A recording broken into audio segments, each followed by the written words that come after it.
Smoke curled above the wrecked plane, and Eli froze when he saw the curvy, red-haired pilot bleeding but alive in his cornfield.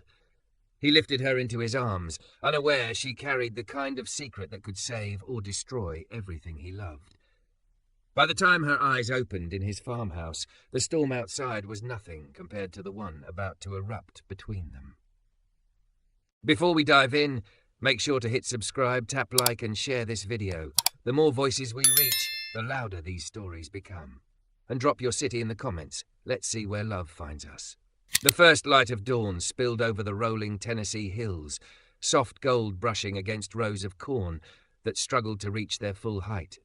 Eli Carter leaned against the dented hood of his '92 pickup, sipping bitter coffee from a thermos that had long lost its lid.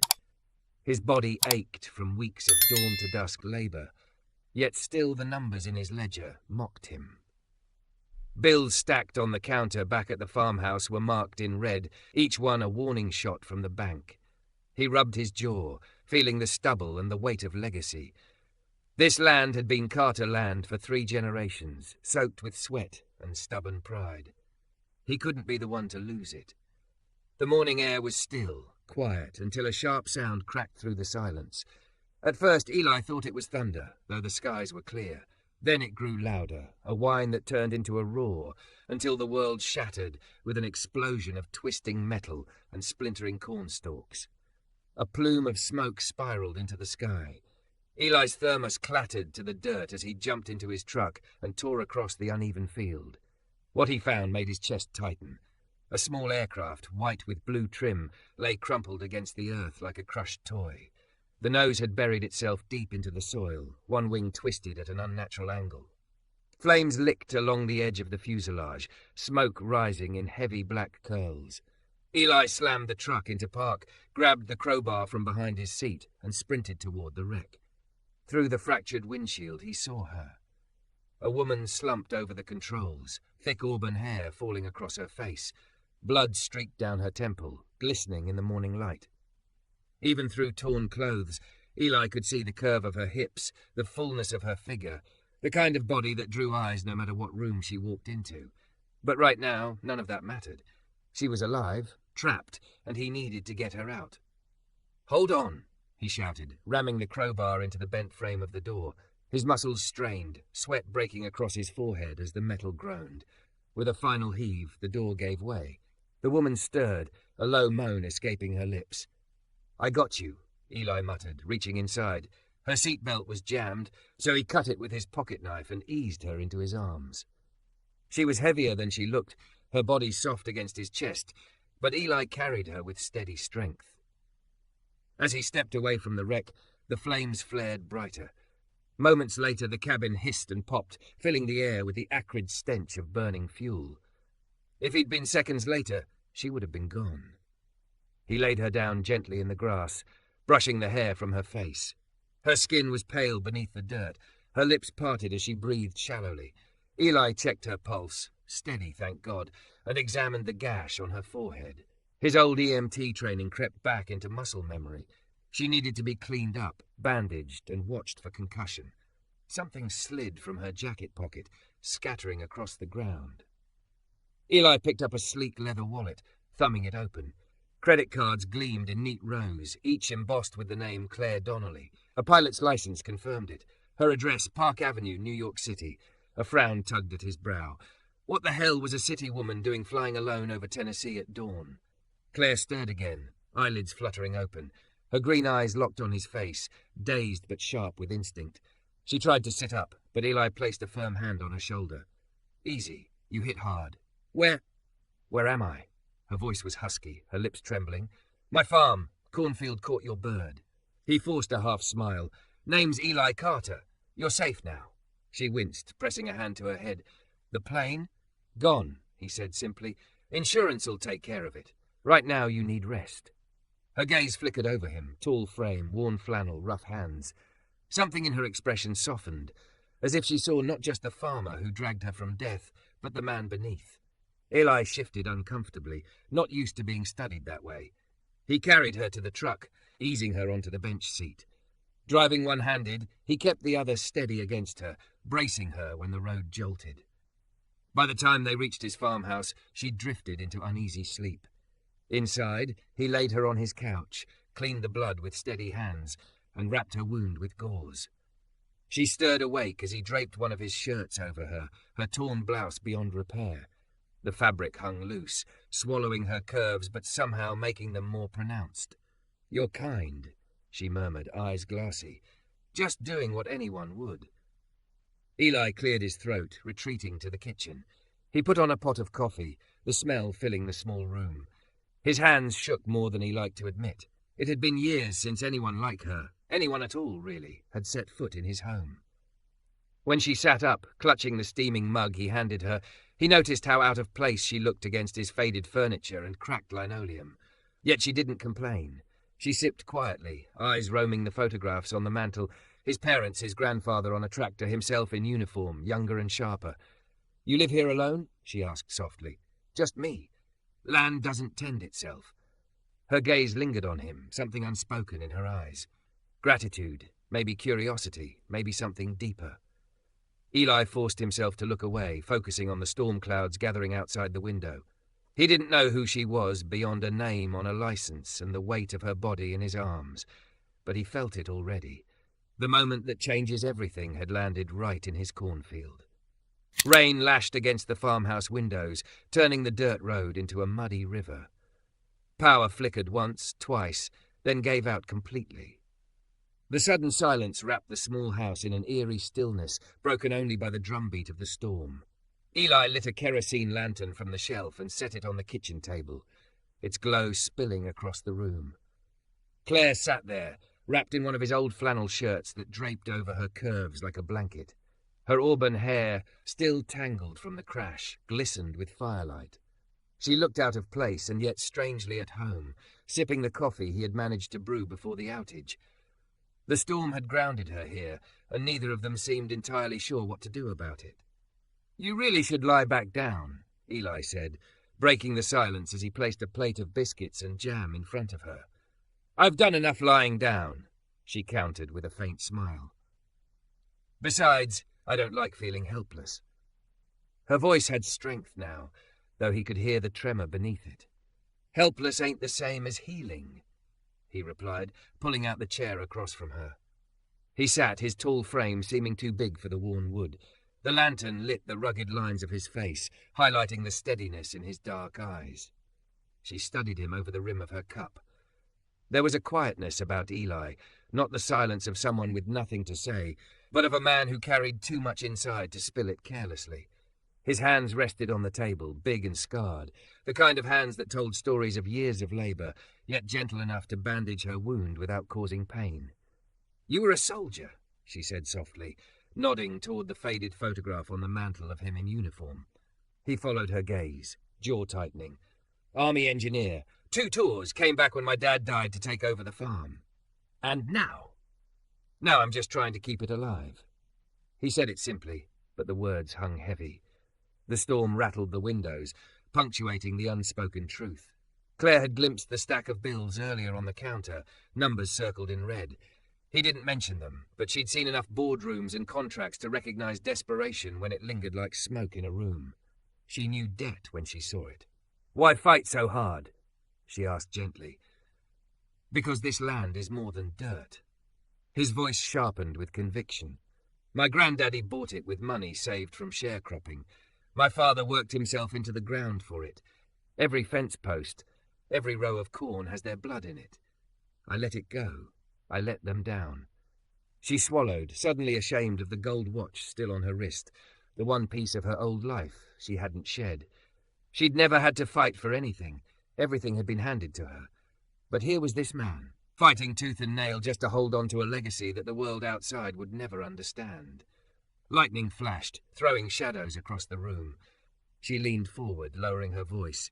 "You saved my life. You didn't even know me." He shrugged. "Didn't need to know you. You were hurt in my field. That made you mine to protect." The words sent a ripple through her chest, a warmth that had nothing to do with the fire in the hearth. No man had ever said something like that to her. Men in her world liked to own, to control, to demand. Eli's words weren't possession, they were responsibility. Her fingers brushed the rim of her mug, fidgeting. She wanted to tell him who she really was, what her last name meant in New York circles, that she had enough money to wipe away his troubles with a single signature. But the thought of his face when he realized made her pause. Would he see her differently? Would he look at her like everyone else did, calculating what they could gain from her? For the first time in her life, she wanted someone to see only Claire, not the empire behind her. The storm groaned louder, and the power of the night pressed them closer.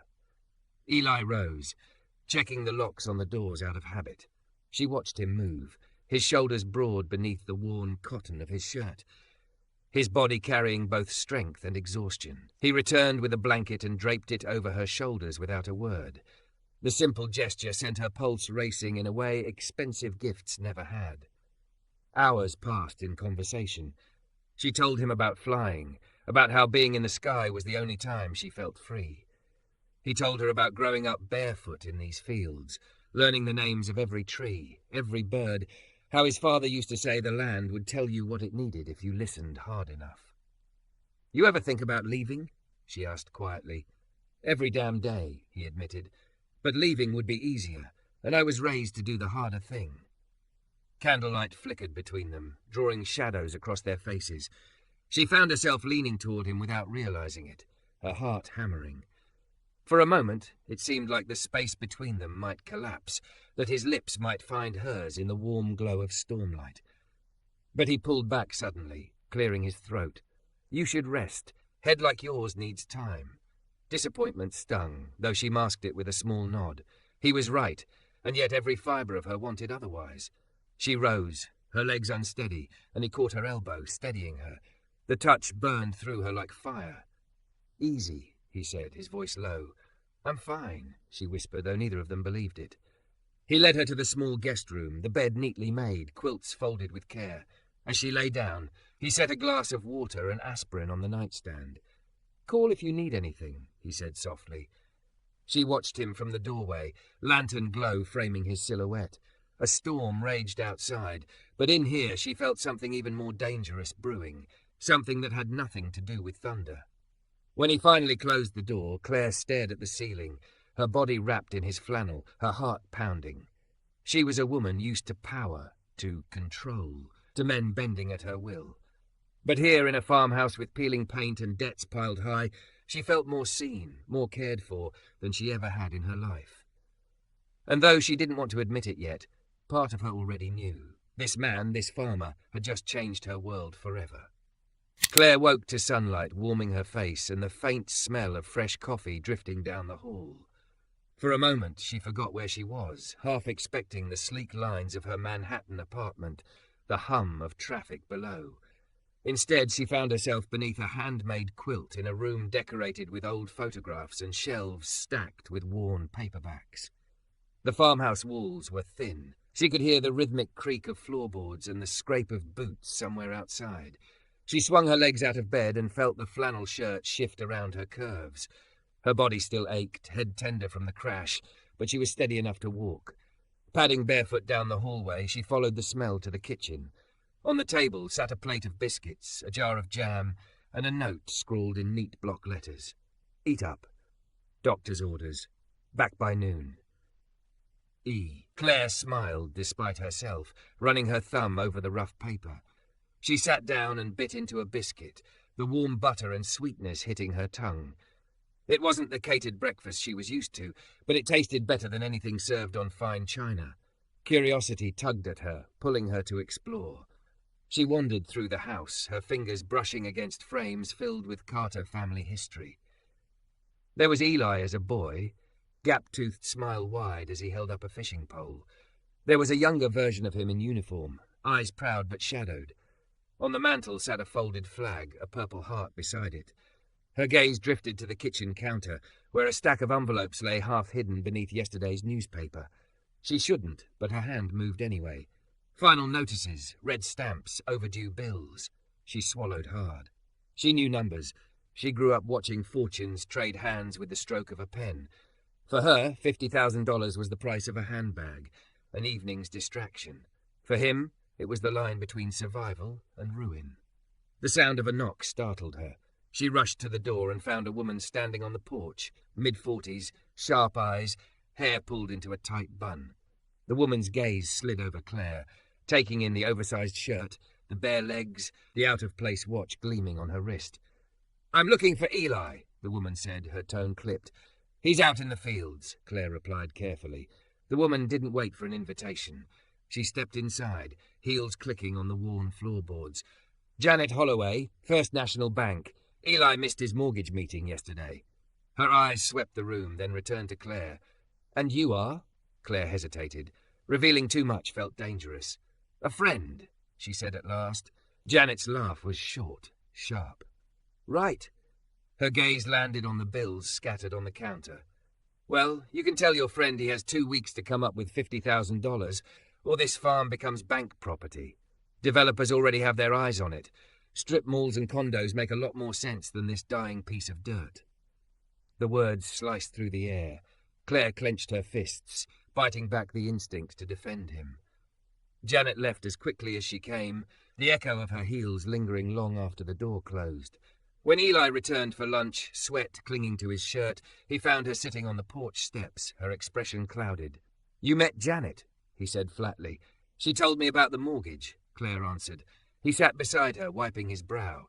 "It's not your problem." "But I could." "No." His voice was firm, though not unkind. "Whatever you're thinking, don't. I won't take charity, especially not from someone I barely know." She turned to him, frustration and admiration colliding inside her. "Why? You're drowning, Eli, and I could help you breathe." "Because this land means nothing if I don't fight for it myself. Money can't buy the sweat my father left in those fields. It can't buy back my grandfather's back-breaking years. It sure as hell won't buy me respect." His words silenced her. They sat together, the weight of his pride and her guilt pressing heavy. Storm clouds gathered in the distance, the sky turning slate grey. Eli rose, offering his hand. "Come on, I want to show you something before the rain hits."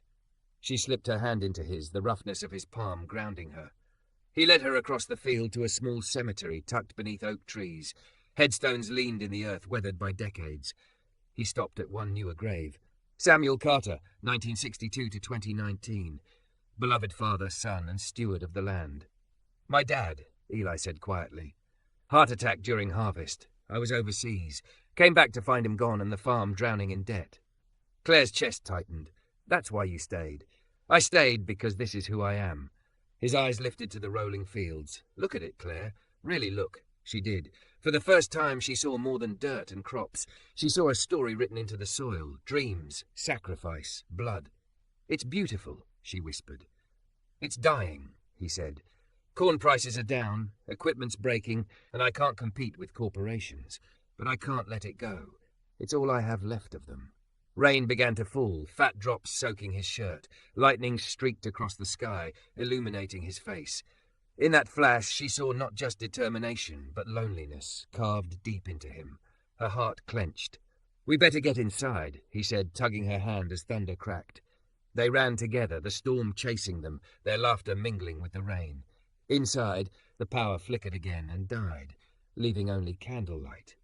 They sat across from each other, the storm howling, a cocoon of warmth between them. Over canned soup heated on the stove, conversation flowed more freely than before. He spoke of his tours in Afghanistan, of fixing engines under fire, of coming home to a farm that felt more foreign than the desert. She told him about the suffocating world of galas and boardrooms, of a fiancé she didn't love, of feeling like a pawn in her family's empire. "You ran," he said gently, connecting the dots. "I did," she admitted, "and now I've crashed into your world." "Maybe that's what it took," he murmured, eyes catching hers in the flickering light. Something shifted then. The space between them grew smaller, the air thicker. She leaned forward, drawn by a gravity she couldn't resist. For a heartbeat, his gaze dipped to her lips, and she thought he might close the distance. But he pulled back, clearing his throat. "You should rest." Disappointment flickered through her, sharp and stinging. She nodded, forcing a smile. "Right, rest." He walked her to the guest room again, setting a hand on her shoulder. The warmth lingered long after he closed the door. She lay awake, listening to the storm, her mind circling the same thought. This wasn't a detour. It was a crossroads, and she had no idea which way she'd turn. Claire's phone exploded with missed calls and unread messages the next morning when the power returned. Her assistant's name filled the screen. Her mother's number lit up in red, 20 attempts in a row. Richard's name, the fiancé she'd run from, appeared again and again like a curse. She turned the device face down on the table, her heart pounding. The quiet farmhouse around her felt suddenly fragile, like it might vanish if she acknowledged the world clawing to drag her back. Eli was outside repairing the fence the storm had snapped. Through the window she watched him move, shoulders bent, hands steady even as the sun bore down. Sweat soaked his shirt, clinging to muscle and scars. He worked like the world depended on it, and in a way she realized it did. Without this land, without this fight, Eli had nothing. And yet he carried himself with a pride she'd never seen in the boardrooms of Manhattan. She pushed the phone away and stepped outside, the screen door squealing behind her. He looked up, squinting. Hammer paused mid-swing. "You should be resting," he called, wiping his brow with the back of his arm. "I've had enough rest," she said, her voice firmer than she expected. She walked closer, grass brushing against her bare legs, the hem of his flannel shirt tugged by the breeze. "You don't always have to do everything alone." His jaw worked as if he wanted to argue, but then he handed her a nail. Together they pressed the board into place, his hand brushing against hers. A spark shot through her, quick and undeniable. Their eyes met, the air thickening between them, before he looked away and drove the nail home with a single swing. By midday, the black sedan arrived. Dust curled off the gravel driveway as the car rolled to a stop. Claire's stomach turned cold before she even saw who stepped out. Margaret Donnelly, her mother, emerged in a tailored suit sharp enough to cut glass. Richard Ashworth followed, his perfect hair unmoved by the summer heat, his smirk practiced like a weapon. Behind them came two men in dark suits, the kind of security detail Claire had grown up with. Eli came around the corner of the barn, his shoulders stiffening as he took in the sight. Margaret's eyes swept over him with disdain before landing on her daughter, Claire Catherine Donnelly. "You will come with me this instant." Claire's throat tightened. "Mother, Don't mother me. Do you have any idea the embarrassment you've caused? Walking out of your own engagement party? Richard's family is furious, investors are nervous, and now I find you hiding in the middle of nowhere with," her gaze cut back to Eli, "a farmer." She spat the word like it was filth. Richard stepped forward, his smile tight. "Claire, let's be rational. You've had your little adventure, but it's time to come back. Our family's futures depend on it." Eli's voice was calm, but steel threaded through it. "Ma'am, you're on my property. I'd ask you to show some respect." Margaret laughed, brittle as breaking crystal. "Your property? Don't make me laugh. I know exactly who you are, Mr. Carter. A failed farmer behind on your mortgage, owing more than this land is worth. Do you want to know how I know? Because I bought controlling interest in the bank yesterday. One signature, and this place is gone." Eli's body went rigid, fists tightening at his sides. Claire's heart dropped. "You wouldn't." "Oh, I would," Margaret cut in smoothly. "Here are your options, darling. You come home now, marry Richard as planned, secure the merger. Or your friend here loses everything, and I'll make sure no bank in Tennessee lends him a dime again. He'll be ruined." The silence was suffocating. Claire felt the weight of every eye, her mother's icy command, Richard's smug certainty, Eli's quiet despair. "I'll go," Claire said at last, voice breaking. Eli turned sharply toward her, eyes blazing. "No," he growled. "Yes," she whispered, touching his arm. "I can't let her destroy you." Margaret raised her chin in triumph. "Smart girl." "But I want 5 minutes with him," Claire added, her voice steadier now. Margaret glanced at her watch. 2, and make them count. They walked out of earshot, though the men's shadows loomed close. Claire's hand trembled as she touched Eli's face. "I'm so sorry, I should have told you who I was, that I come from money, power, everything you hate, but I swear none of it matters, not compared to you." His hand caught hers, pressing it to his cheek. His voice was rough. "Claire, I love you. God help me, I do. But love doesn't fix mortgages. It doesn't stop people like her. You're from a different world. Maybe I was a fool to think." "Don't," she pleaded, tears stinging. "Don't say that. We can make this work. I'll walk away from it all. The money, the name, none of it makes me happy. You do. He kissed her forehead gently, lingering. "You'll learn to be happy without me. I won't let you throw your life away for a broke farmer." Her mother's voice cracked across the yard. "Time's up." Claire's heart splintered, but desperation sparked in her mind. She turned, calling out, "Wait! Mother, what if there's another option?" Margaret's brows arched. Another option. Invest here. This farm, this land, it could be more than just crops. Eli's trained in agricultural engineering. With resources, he could build something sustainable, something that could change farming across the South. Renewable energy, drought-resistant crops, a model for the future. The Donnelly Foundation could lead the revolution in sustainable agriculture. Imagine the publicity, the legacy. Margaret hesitated, calculating. Richard barked a laugh. "This is absurd. Claire, you've clearly lost your mind. This man is a con artist, a gold digger." The word snapped something inside Eli. He stepped forward, his voice low and deadly. "What did you just call me?" "A gold digger," Richard sneered. "Seduce the rich girl, get your hands on her fortune. Classic." Before Claire could stop him, Eli's fist connected with Richard's jaw in one perfect arc. The man crumpled into the Tennessee dirt, clutching his face. Gasps erupted around them, but not from fear, from approval. Because suddenly the driveway filled with neighbours, farmers, shopkeepers, teachers, even Pastor Jenkins from the church. They must have followed the convoy of black cars drawn by the spectacle. Dr. Evelyn Harris, the elderly town doctor who had treated Claire, stepped forward, her silver hair gleaming. "Marcus Carter is no gold digger," she declared firmly. "He's a good man, served his country, saved lives, and gives more to this community than he ever takes. If Claire loves him, then she's got fine taste." Other voices rose in agreement. "He fixed my tractor when I couldn't pay. Pulled my boy from the river last spring. He works harder than anyone I know." Margaret's sharp smile faltered as she realized she was outnumbered. Richard, still spitting blood, looked small and ridiculous in the dirt. Claire stepped beside Eli, threading her hand through his. "I'm not leaving. Not now, not ever. You can take my inheritance, my name, all of it. But you can't take this." For a long moment, Margaret studied her daughter. Then, to everyone's shock, she smiled faintly. "Stubborn. Just like me at your age." She turned her gaze to Eli. "Can you make her happy?" "I'll spend my life trying," he answered without hesitation. "Good, because if you hurt her, I'll destroy you.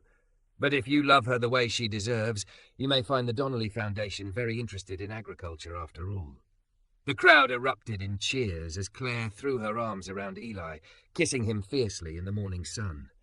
Around them, the storm of two worlds colliding finally broke, and something new began to rise from the soil. The months that followed were a frenzy of work and wonder. Claire traded cocktail gowns for overalls without regret, the fluted champagne glasses of Park Avenue replaced by mason jars and muddy hands. She and Eli rose before dawn, moving among the fields as if they'd done it for years.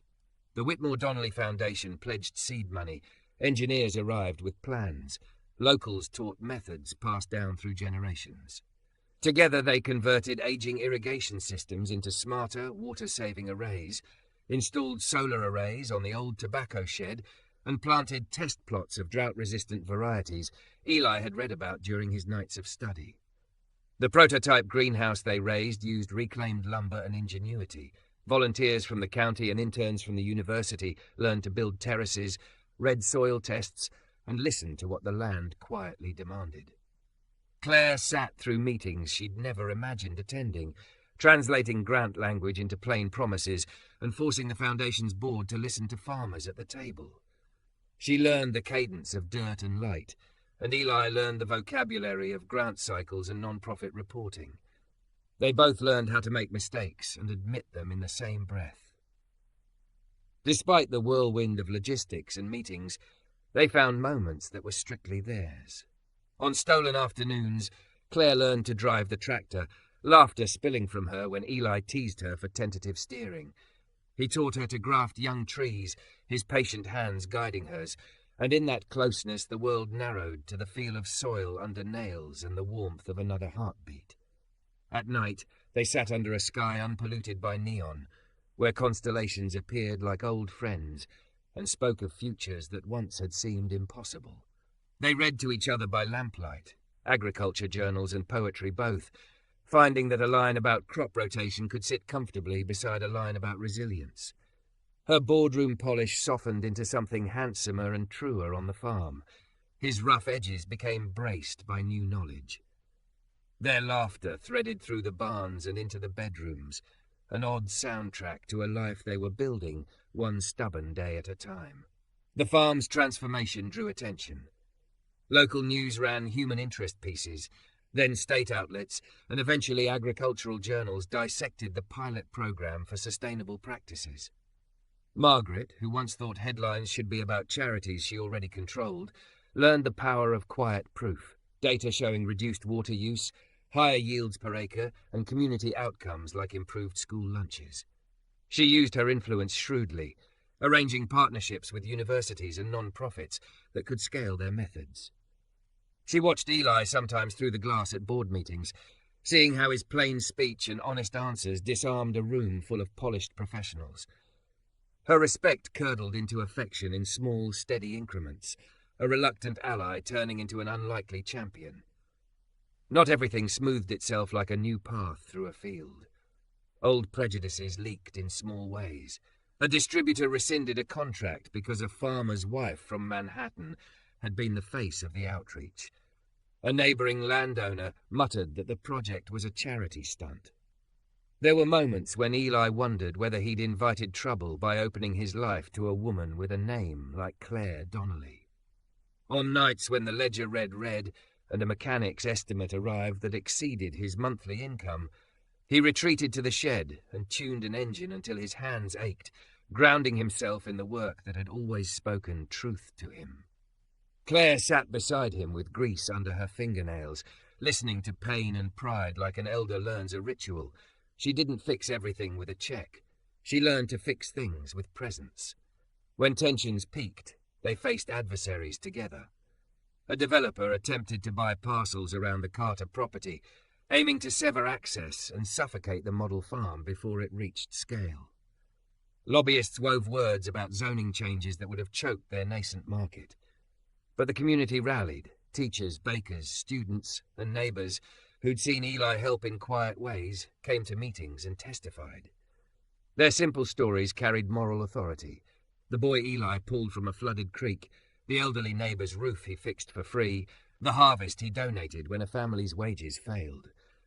Those voices turned the tide in council chambers where money often spoke loudest.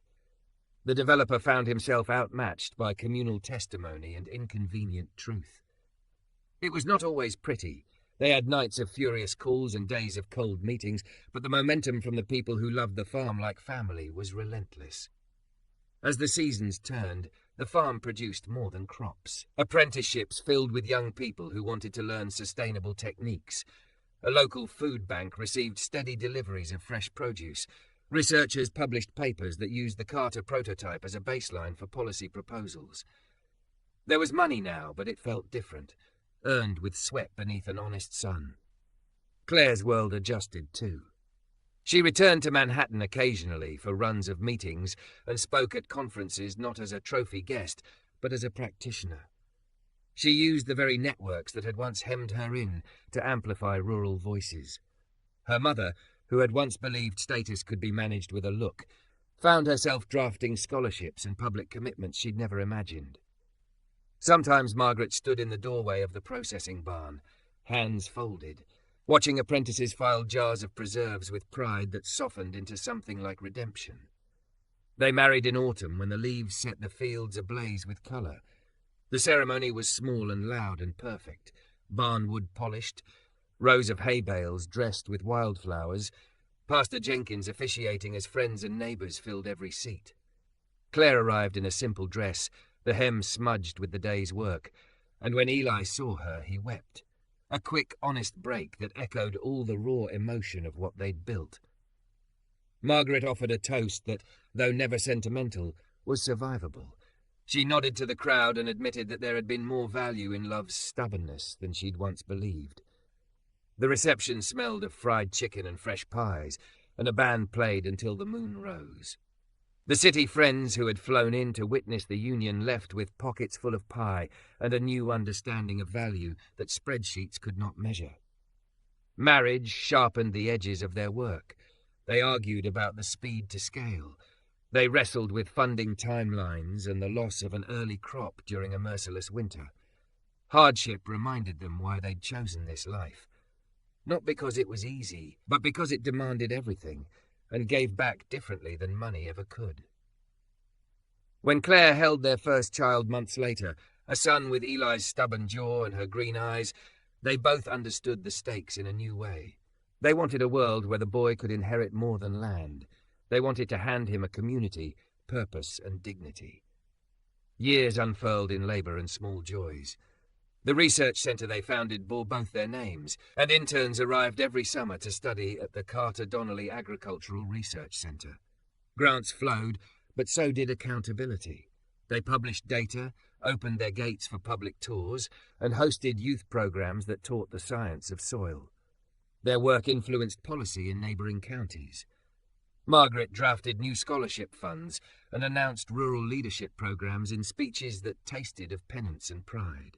The tangible victories accumulated: college acceptances, healthier children, a neighbour who started a small cooperative after watching the pilot program succeed. There were quiet triumphs that pocketed the long days with meaning. A neighbour's boy enrolling in college after an apprenticeship, a teacher reporting healthier kids thanks to fresh produce in school lunches, a young woman thanking Claire for daring to leave a gilded cage. They had money, yes, but the currency that sustained them was trust, hard-won, fragile and priceless. In the evenings when chores paused and cicadas hummed, Eli walked the fields with Claire, their hands clasped, their chins tilted toward horizons both literal and imagined. They had weathered storms together, and in that weathered honesty, their love became an architecture more resilient than any mansion. Old fears never vanished entirely. There were bank audits and political skirmishes and occasional smear attempts in papers keen to recast the project as vanity. But they met each challenge with clarity. Transparency in accounts, community outreach, and relentless devotion to the truth of their work.